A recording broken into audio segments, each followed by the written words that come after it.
Okay, Sheffield United have beaten Bristol City 1-0 in the FA Cup. But before I go into the match review, Bristol City's away kit and goalkeeping kit, interesting colour scheme. Indigo purple and lime green shorts for the outfield players, and that goalkeeping kit with a lot of pink and multicolours in there is reminiscent of World Cup 1994. World Cup 94 in the USA. Very 90s design, quite a headache. Interesting. Probably a collector's item in years to come, mind. I will stress that that's probably going to become a very sought after collectible if you're into collecting sports jerseys, is that goalkeeping jersey, but it was quite garish. The match, however, was not. Both sides started brightly, saves and crossbars hit early on.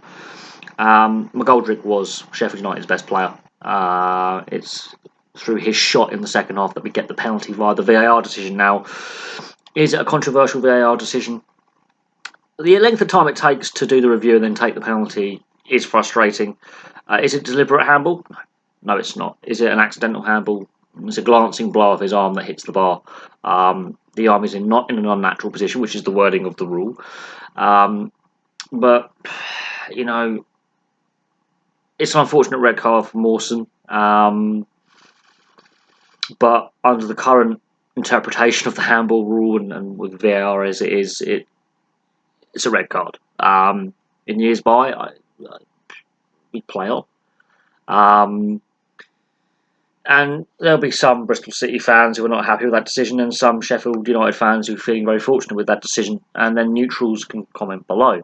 I think Sheffield United look more likely to win the game in 90 minutes without the penalty, if I'm honest.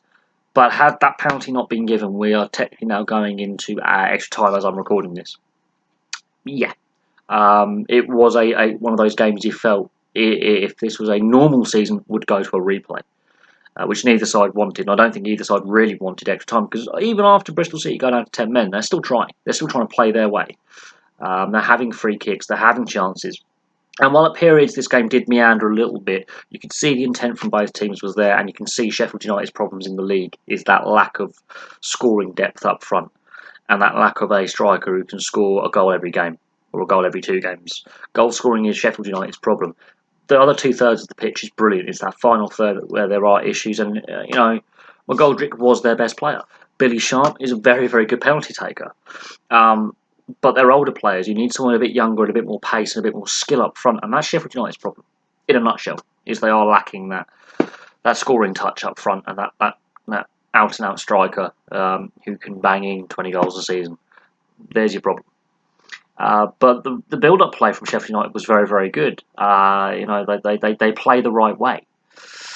They're not afraid to play that way. And you look at their results and the games that they've lost. They've lost like about 7 or 8 games by a goal. So,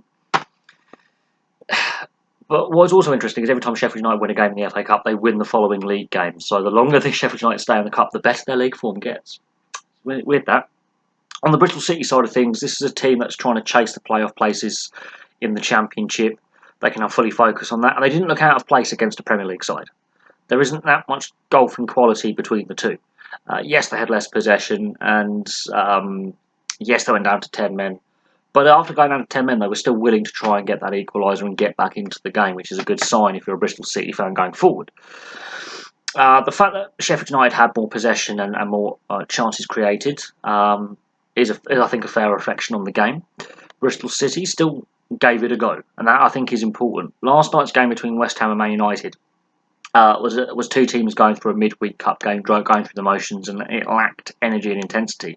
And while there were no fans at Bramall Lane today, obviously with the lockdown, you could see the energy on the pitch was there, and the willingness to play the game was there. Neither side, Bristol City didn't park the bus, and Sheffield United, even though they are struggling in the Premiership, since the 3rd round, their form has turned around. They've had some pretty decent form in the last month or so, and you can see that they're more confident than what they were, let's say, in the first week of December.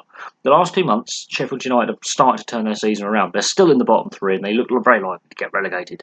But you can see the confidence returning to this side, and this was 2 sides treating this as the one-off game, winner takes all, and we're trying to win it in the 90 minutes. The fact that without that VAR and that penalty, we are going to extra time just tells you how evenly matched the 2 sides were. I think it is a fair result. I don't think Bristol City can be aggrieved by the result. I think they can be a bit frustrated with the VAR decision. In real time, it's a very minute deflection off his arm, and his arm is not in an unnatural position. So that's the wording. But again, it does go to review. It's the length of time the review takes.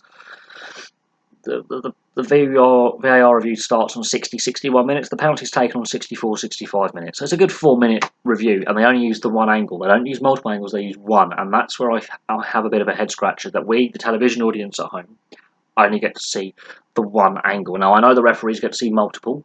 It would be nice if we could see those replays as well, because from looking at the one angle, it's not overly clear that, has it glanced his thigh first before hitting his forearm? That's the frustrating thing. Sheffield United obviously go through to the quarterfinals for the second year in a row. Bristol City can now focus on hunting down a playoff place in the Championship. I think Bristol City did not look out of place against the Premier League side, as I said. And they play a good style of football as well. They were willing to pass and move and keep the ball at feet and overlapping runs, occasionally going long. They had a very good possession-based game when they had the ball as well. They just didn't hack it away and park the bus. And even going down to 10 men, they didn't park the bus. They carried on trying to get back into the game, which is a positive sign. Hopefully, the rest of the games increase in quality as the fifth round progresses. But for now, thank you very much for watching. Place your thoughts below. The VAR decision, it's not as controversial as some we've had this season. I think overall, if we're looking at what the VAR remit is and the current wording of handball in the rulebook, it is a correct decision.